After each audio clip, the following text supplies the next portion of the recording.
BJP तर्जुमान Sambit Patra ने कांग्रेस और SP पर निशाना साधा और कहा कि कांग्रेस और एसपी हिंदू मुखालिफिन के साथ है। मौलाना तौकीर कांग्रेस के साथ है। संबित पात्रा ने कहा, नफरत फैलाने की दौड़ चल रही है। हैं कि कल से एक बहुत महत्वपूर्ण खबर उत्तर प्रदेश से आ रही है और वो खबर घृणा को लेकर है।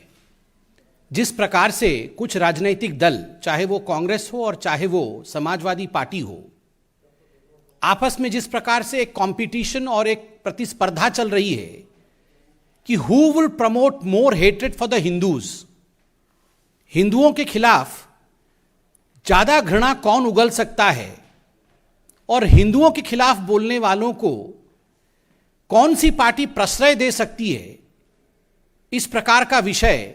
इस प्रकार का प्रतिस्पर्धा, कंपटीशन हम उत्तर प्रदेश में समाजवादी पार्टी और कांग्रेस के बीच में देख रहे हैं। कल आश्चर्य हुआ जब एक औपचारिक फॉर्मल प्रेस कॉन्फ्रेंस में, जिसमें कांग्रेस के अध्यक्ष उत्तर प्रदेश के अजय लल्लू जी मौजूद थे, उनकी मौजूदगी में मौलाना तौकीर रजा खान, जो कि इत्तेहाद-ए-मिल्लत नामक पॉलिटिकल पार्टी को हेड करते हैं, उन्होंने कांग्रेस पार्टी को अपना समर्थन घोषित किया। और अभी भी हमने देखा कुछ मिनटों पहले कांग्रेस पार्टी के ऑफिशियल ट्विटर हैंडल ने प्रियंका वाड्रा जी के साथ मौलाना तौकीर रजा खान के तस्वीर को ट्वीट करते हुए लिखा है कि बीते दिनों आला